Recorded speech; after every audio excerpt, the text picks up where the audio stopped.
Hi guys, it's Ben here from T-Rex Space Station. How's everyone doing? Welcome back to another Sunday Speakie.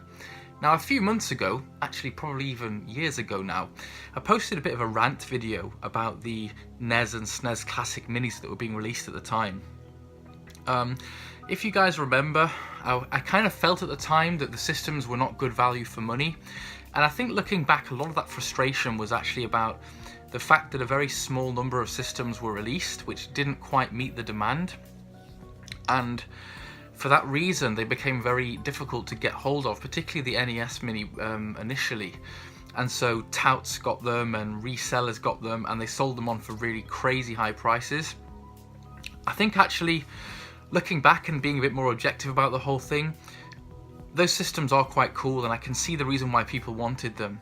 I think I was more just frustrated by the fact that the hardware was quite limited, but because it had that Nintendo official seal of approval, and people touted them and sold them on for crazy prices which people were prepared to pay.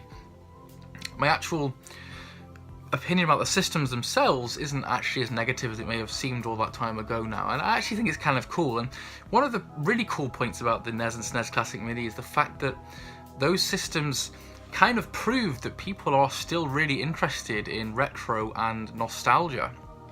The fact that they sold so incredibly well and so incredibly quickly kind of tells people that there's still money to be made in retro, and that you really shouldn't neglect the power of nostalgia and the power of people's childhood memories. There's still a lot of appetite out there for this stuff, and we as a retro community, you know, we're up for it. We're definitely up for buying into these kinds of things. So actually, I'm kind of excited that other companies are now kind of jumping on the bandwagon, and so Sony have now basically revealed that they're planning on releasing a PlayStation Classic Mini, and it's original PS1, just very, very small.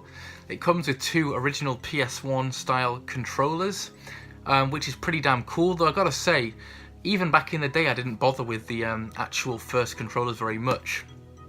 They weren't the best, they weren't that comfortable, and obviously most of us would have gone for the DualShock controllers because they were just better and they allowed you to do a little bit more with them. But nevertheless, it is kind of cool and nostalgic to go back to those small original ones that don't have the dual analog sticks on them.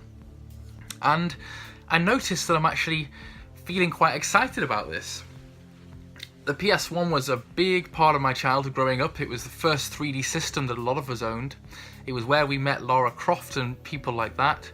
And yeah, there were some incredible games on it. And as somebody who doesn't have a PS1 anymore, I kind of think this is a pretty cool product, and I'm pretty excited about it. They've released they've told us what sort of 5 of the games that are going to be released on it. I think Tekken 3, Final Fantasy 7, Jumping Jack Flash, I think it's called.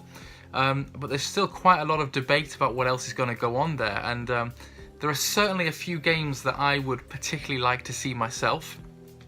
I think quite a few people mentioned that they would like some other Final Fantasies, in particular Final Fantasy IX, which was awesome. I'd be happy with Final Fantasy VIII, you know, either or. Those were both incredible games. I think that, like many people, I would love to see Metal Gear Solid, the original game, on there, because, man, that game back in the day, I absolutely adored that, and I played it so much. I played it through 4 or 5 times to collect the various different power-ups that you could get for winning certain different kind of endings. And yeah, I absolutely caned that game. I absolutely loved it. But there were quite a lot of other games that, you know, many of us would like to see come back on the system, games that I've not played for a long time.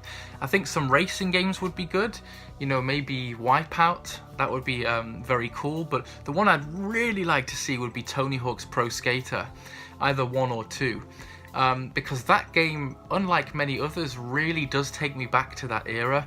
And I think the reason why was because those were the first games that I played where actually the music was so good, it was such a big part of the experience.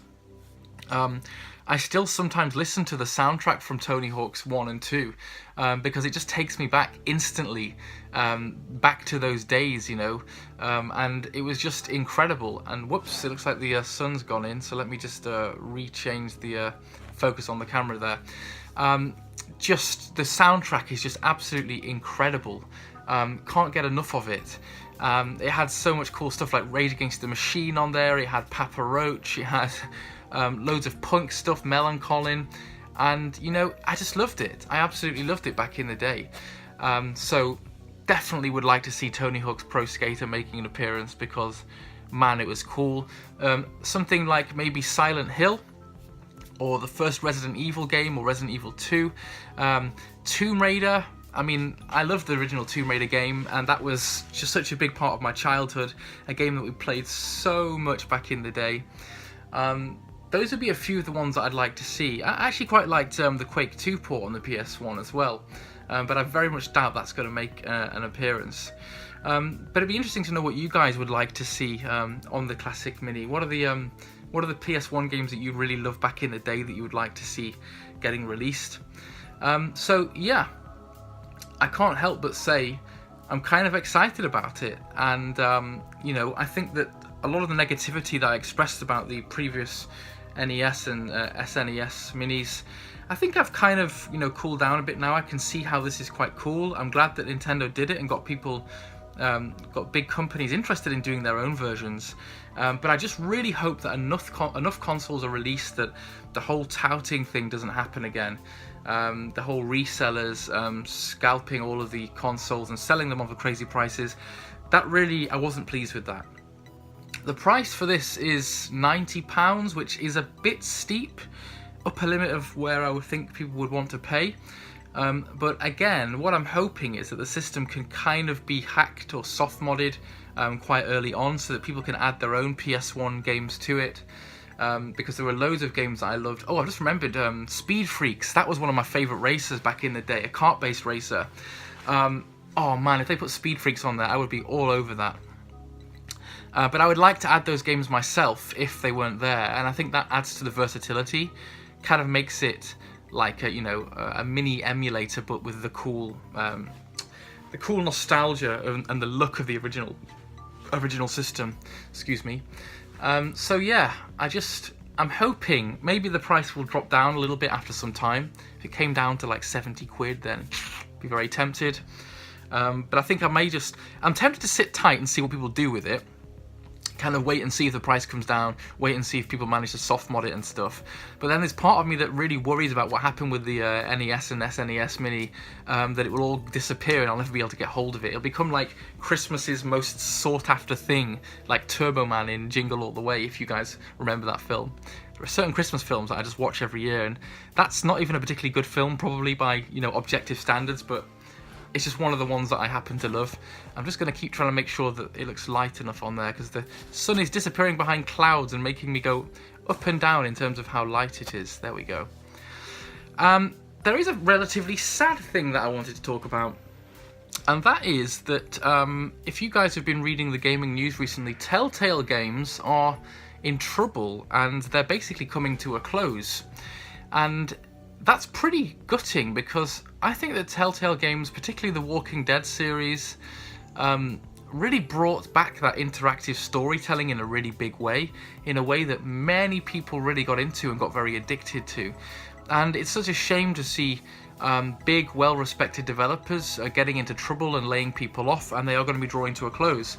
And specifically, the really bad thing about this is the fact that we're not going to see what happens with The Walking Dead. And that is just terrible, to sort of have 4 or 5 seasons and all of those episodes, and then we don't get a conclusion. That's like the worst cliffhanger possible. I really hope somehow they'll figure out a way to conclude the series, because it's just really bad. Like, seriously guys, that we're just never going to find out what happened? That's devoing. And it's even worse when you think that actually some of the seasons were a bit filler. Some of them were a lot less good than others. The first 2 seasons were incredible. Then I think 3 and 4, it's just new characters and not quite as good. And it's like, I would have much preferred it if you hadn't padded things out, if in hindsight you would have known. And we could have got to find out what happens to Clementine, because that's actually, you know, the story arc that most of us got really into with Clementine and Lee. And, you know, she's such a great character. it's really a weird feeling to just have a story just stop and get paused in the middle and be like, well, what the hell happens now then, man? Are you seriously just gonna leave me hanging like this? It's really sad. It's really sad, and I'd like to know what you guys have thought of the most recent games, and yeah, your thoughts on what's happening to Telltale, because yeah, it's just kind of gutting, to be honest with you. I hope that the guys who are getting laid off find new jobs. I know that they've been offered like jobs with Blizzard and other gaming companies, and the light really is just gone behind the clouds now. See if we can get it a bit brighter. There we go. So yeah, that's a real shame. But anyway, let me know what your thoughts are about the PlayStation Classic Mini and about Telltale. Take care, guys, and I'll speak to you all soon. Bye.